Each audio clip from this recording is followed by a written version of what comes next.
Ciao a tutti e benvenuti sul canale Airguns Dilettanti.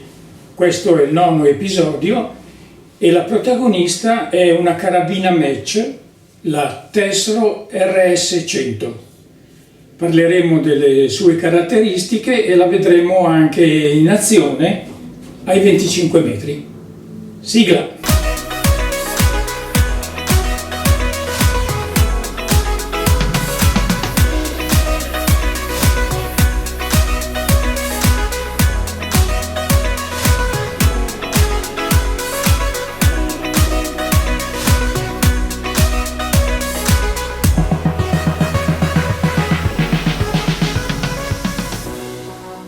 La RS100 è il mio ultimo acquisto.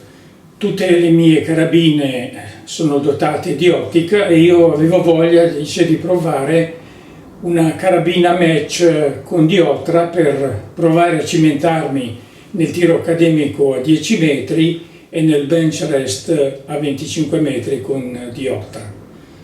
L'ho scelta perché, considerando le mie capacità e le mie esigenze, mi è sembrato che avesse un ottimo rapporto qualità-prezzo.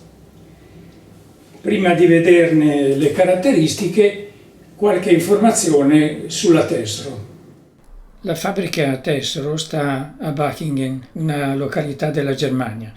È un'azienda di dimensioni relativamente piccole, specializzata nella progettazione e fabbricazione di armi ad aria compressa e a fuoco destinate specificamente alle specialità olimpiche. Il fondatore è Peter Römer, che per oltre 20 anni ha ricoperto un ruolo tecnico di rilievo nella Walter.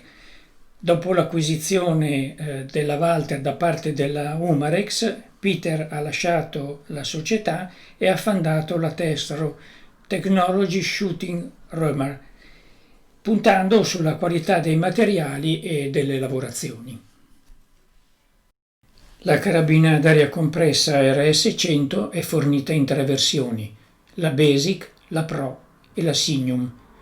Le differenze principali stanno nella configurazione del calcio in alluminio fresato e soprattutto nella gamma di regolazioni del calcio stesso e nelle caratteristiche degli organi di mira. Siccome io non sono in grado di sfruttare le soluzioni più sofisticate dei modelli di punta, ho optato per il modello Basic. Vediamo adesso le dimensioni principali di questa carabina.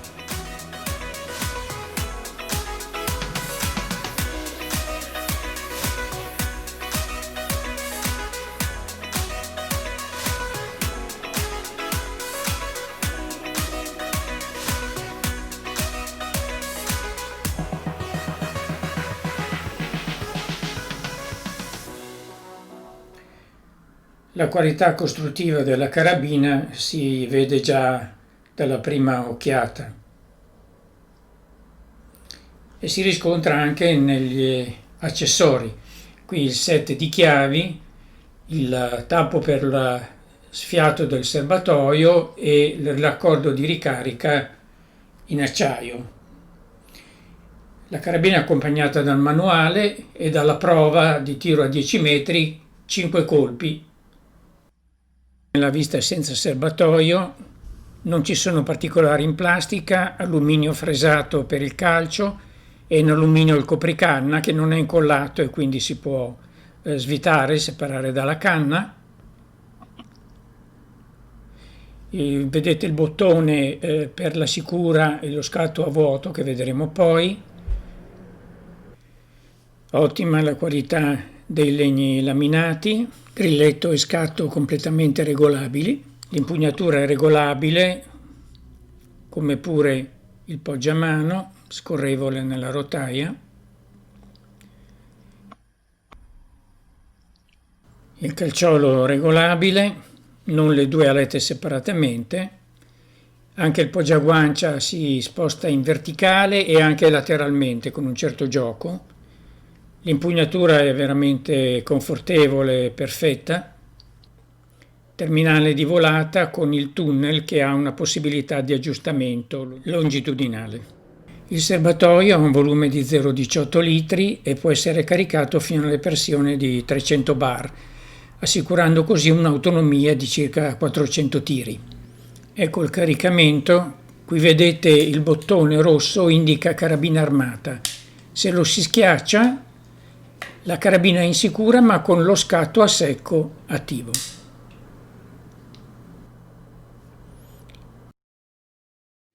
Ho fatto qualche prova con il cronografo Acetec per verificare la velocità e la potenza della RS100. Il diagramma delle velocità si presenta molto regolare con scarti inferiori al metro al secondo e questo è riflesso nel diagramma dell'energia che si presenta costante e appena inferiore ai 7 joule e mezzo. Per provare la RS100 sono andato al tirassegno e l'ho provata ai 25 metri sul banco con un appoggio anteriore utilizzando dei pallini a testa piatta Ili Air.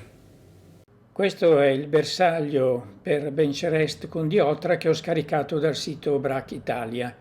Le dimensioni di questo bersagli sono superiori a quelle che si usano per il tiro con l'ottica. Questo per avere il riferimento necessario alla mira con la diotra, ma anche gli anelli interni sono maggiori.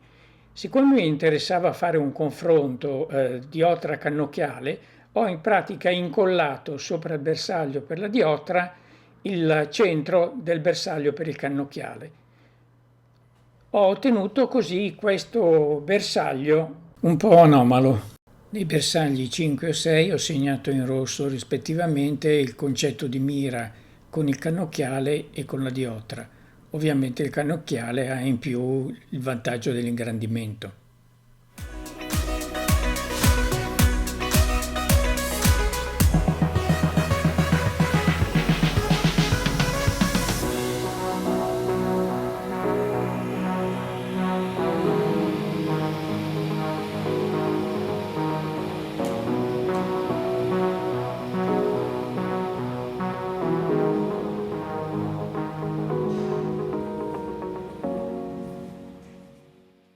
Questi sono due bersagli che per me sono significativi. Significativi perché quando sparo con la carabina con il cannocchiale non faccio molto meglio di così. Quindi significa che la diotra, anche se è un sistema di mira apparentemente più grossolano del cannocchiale, per me difficile da gestire con la vista che ho, tuttavia è un sistema che ha un'ottima precisione. Bene, è poco tempo che possiedo la RS100, ma devo dire che l'impressione è molto positiva. Oltre alla qualità della realizzazione, le doti che apprezzo di più sono il bilanciamento molto buono quando si spara l'imbracciata, il grilletto e lo scatto veramente ottimi e la lunga autonomia. Il tiro con la diotra è stata per me una piacevole sorpresa. È senz'altro più impegnativo del cannocchiale, ma comunque ha una buona precisione, è divertente e dà delle soddisfazioni. Vi ringrazio per l'attenzione, vi saluto e vi do appuntamento al prossimo filmato. Ciao!